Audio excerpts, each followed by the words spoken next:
Heisman Trophy. A lot of people know that. But what would be the most important thing you would want people to actually know about you? Most important thing, I just say that I'm a man of faith. I feel like that's most important in my life. That's what guides my actions, what guides me to be the person that I am and I'm trying to become. So I'd say just being a man of faith and being a believer is probably what I want people to know most about me. Fourth row, and then pass the microphone to your other side. Go ahead. Hey Bryce, Georgia Chambers, WFF 48 in Huntsville. Can you kind of touch on the type of player Kendall Randolph is and the type of leader he is on the offensive line? Dolph, man, that's my guy. A great guy.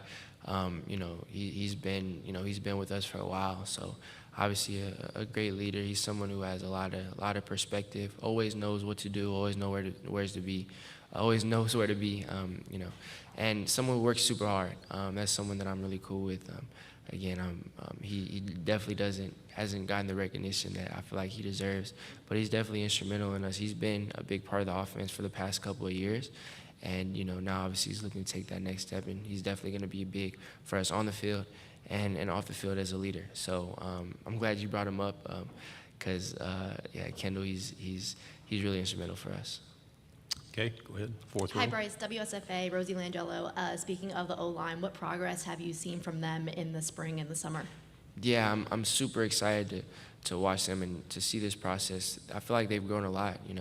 We have all of our three interior guys, Jay Vold, Darian, E coming back, and then Seth coming back, who obviously got a lot of snaps. And then we have some guys stepping up with JC. Stepping up and starting to play, and then same thing with Dolph, and then now with Tyler coming in from Vanderbilt. But I really feel like it's just I think they've all been really focused. Those guys just coming back with more experience. The younger guys getting a lot more comfortable, and it feels like we have a really good change in attitude and direction. Coach Wolf coming in really has helped us. He's helped a lot. He's meant a lot to us. He's shored up some things in protection from a schematic standpoint, and I feel like he's done a really good job with those guys up front. So I'm super excited. I have all the confidence in the world and my big guys up front, so I'm excited for the year. Bryce, to your right, standing up in the back. Hey, Bryce. Zach Klein with Channel 2 here in Atlanta. The mindset and attitude coming off a championship in the offseason compared to one coming up short. I was curious what Georgia might be going through this offseason. I can just speak from our perspective, knowing that coming up short, obviously, is really tough.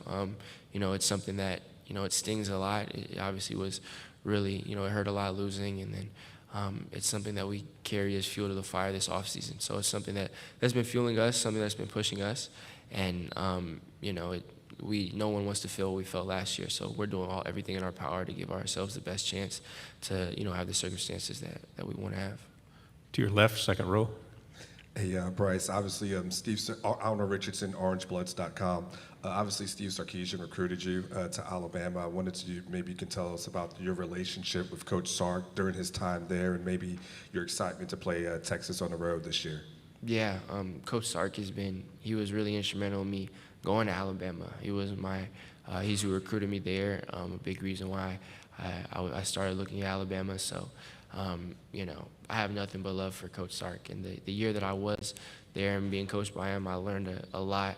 I was able to grow and learn a lot underneath him. So, again, right now it's just we're about to start camp, so it's just, competing with ourselves day in and day out, and then we take everything week by week when the season starts. But with that being said, I definitely have a lot of love for Sark. I'm super excited, and again, for us it's week by week, but I have a lot of love for Sark. To your right, third row. Tyler Shaw with KBTX in College Station. Bryce, when you look back at last year's A&M game, is there going to be any more fuel to the fire when you guys take the field this year? I feel like just the beauty about playing in the SEC, playing the schedule we do is, week by week anything can happen, and you have to take everything week by week, and obviously last year that was tough for us, and it's something that we were able to look back at and try to learn from and try to turn into something constructive. But obviously, anytime you lose it, it obviously hurts. And we have a tremendous amount of respect for A&M, for the program, for the coaches, for everyone there. But at the same time, we have to take things week by week. So right now we're about to start training camp, so it's going to be that portion of camp, and then we know when that time rolls around, we know how good they are, we know what they can bring. So it's going to take everything for us to try to have the outcome we want. But we're taking it week by week, so when that week comes up, we're going to be excited for the challenge that they present to us. Final two questions. First is here on the front row. Hey, Bryce. Steve Moulton, WZZN out of Huntsville. I asked you last year about talking to Mac Jones and what kind of advice he was giving you, and you told me you wouldn't tell me what he gave you as advice. So what kind of mentor has Mac been to you? And finally, your shoes, even though we can't see them, I'm guessing you didn't pull those off the rack. Well, as far as Mac, learning under Mac, it's been a lot. It's been extremely helpful. Being able to just observe and be around him my freshman year, him being kind of my intro to college football, just seeing the process he had, seeing how he carried himself, seeing his approach towards the game, seeing how smart he was, how quickly he was able to process. That was really big for me. And then, as far as being a mentor, him being open and him being able to talk to me. Whenever I had a question, he'd always be there to answer. He was always sharing his process because he wanted me to be successful after him, which I genuinely appreciate. It definitely means a lot. So he's definitely meant a lot for me. He's been really, just being able to watch him, and still now, even if I have a question, I want to text him, he'll still always respond. He'll still text to check up on me, so that means a lot to me. And as far as the shoes go, I low-key did kind of get him out the rack. Like I got him from a kind of like a high-end store, but no, they're not custom, nothing crazy. But thank you for noticing. I do appreciate it. Wish we had time more, but our final question right here. Richard Johnson, SEC Network. Obviously, I know they're not allowed to hit you in practice, but in a scrimmage, what is it like to face a pass rush from either Dallas or Will? And have they sometimes taken a step too far and gotten you on the ground every now and then? Yeah, I think, for everyone, going against the best in Will and Dallas, that really prepares us all as offense. Those guys are obviously tremendous players, and being able to compete against them day in and day out is what gets us all better. Those guys are fierce competitors. We go at it back and forth throughout camp, throughout practice. So I feel like that's extremely beneficial for me, knowing what I can and can't do versus elite pass rushers, kind of trying to figure out the timing when stuff like that's going on. And then obviously it gets our O-line better. Those guys, especially at the tackle positions, they go after it. It's the best on the best. So just being able to be a part of that, it definitely gets us all better. It gets me better. And I think Will might have a story about that, but it happens, when they're trying to give their all to get past tackles and chips from the back and whatever, and they're trying to get to me, and then you have to try to pull up last minute. It's hard. So we're all close. I know it's all love, and it's never been any hard feelings. I know stuff like that isn't intentional, but we're competing and we're going back and forth. So sometimes there's a little incidental contact, but that's just football. Bryce, thank you very much. Thank you. And there you go, the soft-spoken Bryce Young. And he is soft-spoken, man, but, man, he can ball. There's no doubt about it, and does a tremendous job. By the way, if you've missed any of these interviews that we have been sharing with you, you can go to our YouTube page. Our YouTube channel is WZZN TV. That's WZZN TV. Go to our YouTube page, and you can see all sorts of videos from all sorts of activity that's been taking place here, coaches' interviews, and everything else. The guys are doing a great job. Scott doing a great job getting those things up on the WZZN TV so that you can kind of follow along with everything that we are doing. All right, we're going to get a break in here. When we come back, for those of you that missed it, and it is now, 11:30 or so Central Time, Nick Saban from his opening comments, and there were some very interesting things that were said there. We'll have that for you next, right here on 97.7 ESPN, The Zone.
Welcome back, Tom Abraham Show.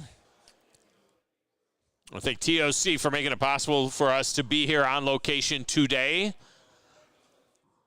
Tremendous sponsors, always stepping up to help us out when we go on the road with something like this, as is North Alabama Mortgage, Woody Anderson Ford, and Valley Equipment Rental, all making it possible for us to be on the location here at the College Football Hall of Fame at SEC Media Days. The day got started with Nick Saban and his opening comments in a little Q&A. We're going to let you hear some of that as it got started. This was earlier today, right off the top. Coming off vacation, you have great family time. You always look forward to preparing for the challenges of another season. We've had a really good offseason with our team. We had a good summer with our players.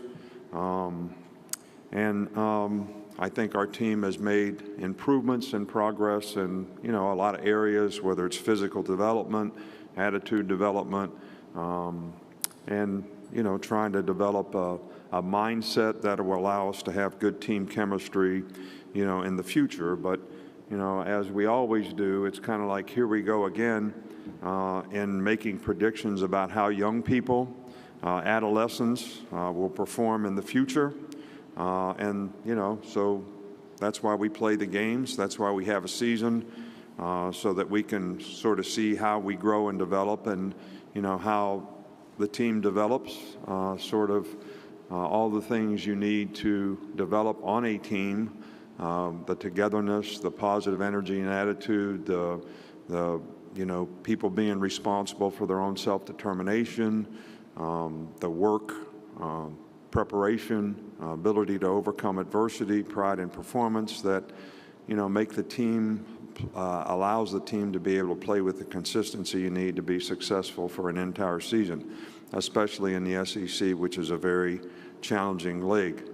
But I think it's also more difficult than ever to sort of predict, how your team is going to develop in all these areas, because we have more turnover, on rosters in terms of how do you create a sense of object constancy, which we all strive for in our life, sense of belonging, sense of family, sense of consistency in what's coming next, and, what the challenges are, who I am, where I'm going, how I'm going to get there. And these things are all really critical factors in developing, creating an identity personally, individually for players, as well as, for a team. And I think the more turnover you have, on your roster, probably the harder it is to predict, how those things actually happen. I think it's, also probably because of a lot of the changes that we have in college football as we move forward.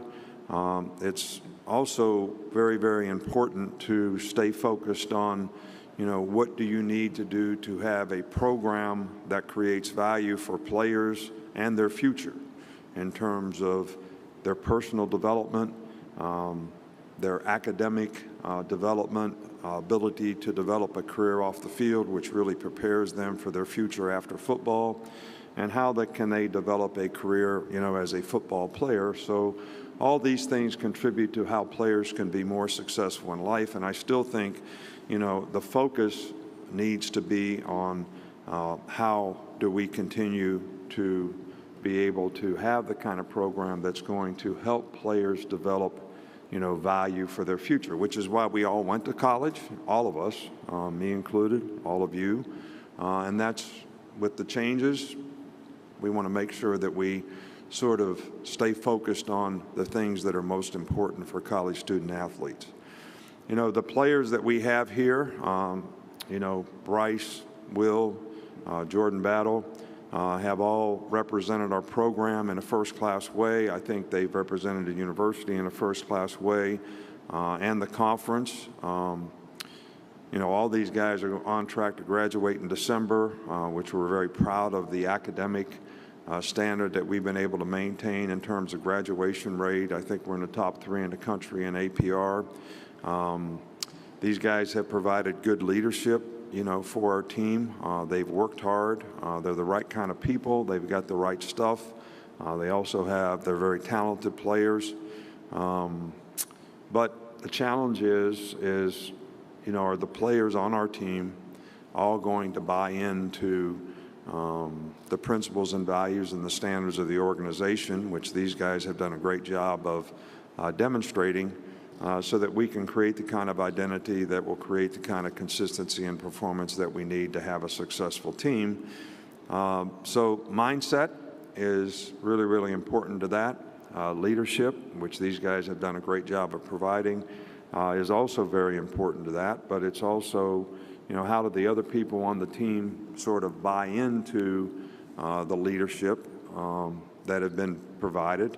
And that's always a work in progress with new players in the organization, new players on the team.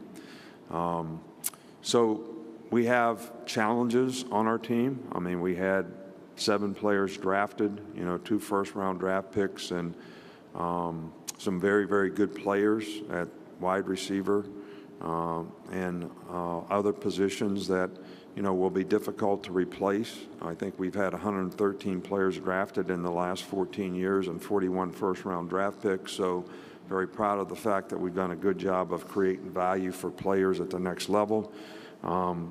But it'll be a challenge for us to replace the skilled players lost. 2 great receivers on our team last year. We've got some significant challenges in replacing, some offensive line people, which, Bryce Young is a great player. He's a great leader. He's a great quarterback, obviously. But quarterback is also a position that may be one of the most difficult positions in all of sports to play if you're not surrounded by good people. So the challenge for us is to make sure that we do an outstanding job of developing the players around him so that we can continue to be a very productive offensive team. Defensively, I think we've got 7 starters back, but again, the biggest challenge is going to be, how do we replace the corners that we lost? Because, corner is probably the one position that puts the greatest restrictions on what you can do on defense. So that's going to be a significant challenge for us as well. I do think we have good specialists, so we should be good at special teams. I'm really pleased with the new special teams coordinator, Coleman Hutzler, that we have. He's done a good job. The players have bought into it, which is always important on special teams.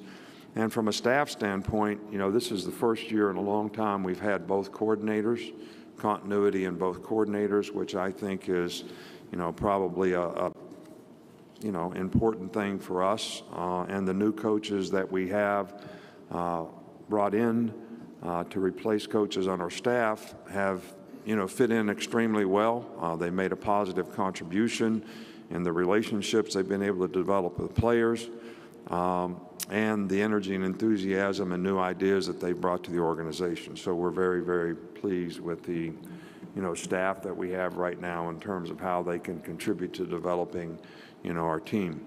I'd like to thank you all for all that you do to create interest, in college football. There's a lot of positive self-gratification that players gain from the things that you do, which I think, college football is a great game, tremendous interest on a national level to, see how these players develop and see, how, the competitive balance is something that, fans and people that watch college football are always interested in. And I think you all have done a really good job of, creating a circumstance that is very positive for our sport. And, we certainly thank you, for that. So any questions? Thank you, Coach. If you have a question, raise your hand. Aaliyah, Bailey, and Kiera will get to you. Again, if you could stand, if you're able, that will help us identify who's asking the question, and then we'll go from there. Again, please state your name and affiliation. Okay, we're going to start, Coach, over here on my left, right here in the middle, second row. Bob. Hey, Nick, how you doing? Doing great, thanks. Bob Holt, Arkansas Democrat Gazette. I Bob. don't know if you noticed, it stopped raining right before you came up, so I don't know if you had control over that or not. I don't think so. Yeah. But as far as Will and Bryce, can you think of another team where you've had such elite guys on each side of the ball? And what's it like having two guys back that are so good, arguably, the best in the country?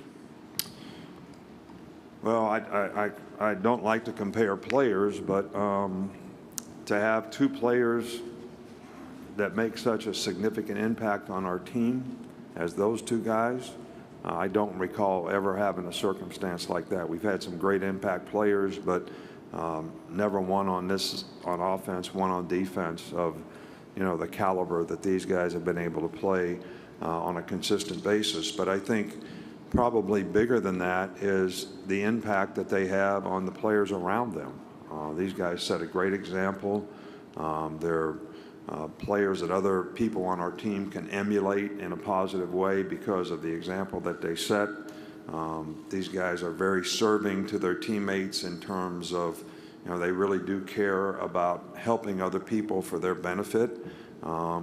So these guys have not only been great players, they've contributed from a leadership standpoint probably as significantly as any leaders that we've had, and we've had some really good leaders in our program and our organization. So really excited about having these guys on our team. You couldn't ask for two better people. I've always said that when the best players on your team are really good people with great attitude and great mindset, it's really helpful to develop in the kind of team chemistry that you need to have a successful team. Coach, we'll go over here on our right-hand side on the second row. You have a question? No? All right. Let's go back over here on the left side here, third row. Good morning, Coach Saban. Scotty from Offscript. There's been a seismic shift with HBCUs and their popularity, but you also have FBS programs playing them. LSU is playing Southern. You have Notre Dame stepping out and playing Tennessee State. Could we ever see an Alabama playing at Alabama State or an Alabama A&M down the line? And a second part to that is, how have FCS systems become feeders to Power 5 programs as well as the transfer portal? Yeah, well, I think that I certainly can see. We've tried to be very supportive. Ms. Terry's on the Board of Trustees at Stillman College, and I've always been an advocate of playing in-state schools because I think it sort of helps them, raise their level and their ability to compete, which obviously if you do that, you also contribute to how successful the players, in those organizations can be. So I would be very much in favor, of that. I do think that some of the really, really good players, I think it's going to work both ways. I think some of the really good players in that league are going to have opportunities to go other places, but I also think that there'll be some players that come back to that league that will also be able to enhance their value as players because of the opportunity that will be created for them by playing at that level. So all good things. Coach, we're going to go over on our right side alongside the aisle. Good morning, Coach. Ken Capps from Football Writers Association of America. There are going to be 4 student reporters from the Alabama Communications Department and 4 student reporters from the University of Texas Communications Department covering the game in Austin on September the 10th. These are brand new reporters covering this big of a game. What would be your advice and tips for them? First of all, I would say that there's nothing in my job description that would indicate that I'm qualified to answer that. But look, I think fair and honest always works. And I think it's a great opportunity for these young people to, be able to cover a game of significance. And Texas has a great program, and Sark's done a really good job there. And it's going to be a very challenging game for us. And I think that if these young folks can, report the facts as well as be fair and honest in their assessments of how things go, I think that's as much as anyone could ask from a professional standpoint. And that was Nick Saban earlier today as he opened the comments here at SEC Media Days on this day 2 of SEC Media Days. We'll get a break in here, come back and wrap up our coverage next right here on 97.7 ESPN, The Zone.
election. I'm looking over at Kevin Cool. He's looking at me, and we're just laughing. I haven't heard some Alabama in a while. Yeah. A little Randy Owen in there. That's good.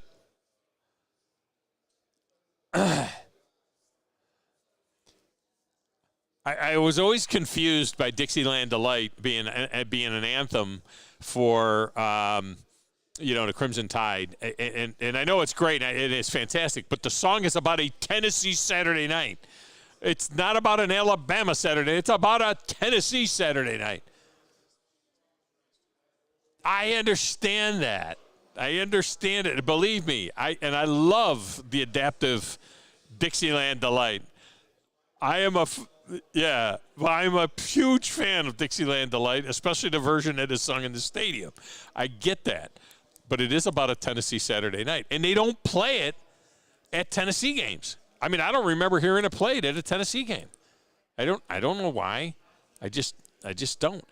All right, there's going to be plenty more going on this afternoon here at SEC Media Days. South Carolina, and look, Shane Beamer, I think, is one of the most dynamic young coaches, not in the SEC, in the country. And I'm looking very forward to listening to him speak. And also Mike Leach, who is he's just Mike Leach. You know what I mean? He's just Mike Leach. He's coming up here shortly as well. And believe me, they'll have plenty of that covered for you tonight on The Drive with Wes and Steve. I'm sure you'll hear from some combination of Mike Leach, Shane Beamer, maybe some players. You got anybody else coming on that you know of yet? Steve will come up with some good stuff. He always does. So they'll have that coming up later on. And continue to follow our YouTube channel at WZZN TV, as we'll continue to post all of those videos up there, and you can follow everything that's going on here at SEC Media Days at our one-stop shop. That's going to do it for us. Chuck Oliver is here. He's coming up next. Paul Feinbaum is here. He's coming up after Chuck. And Wes and Steve are here, and they're coming up after those guys. All right here on your home for everything. 97.7 ESPN, The Zone.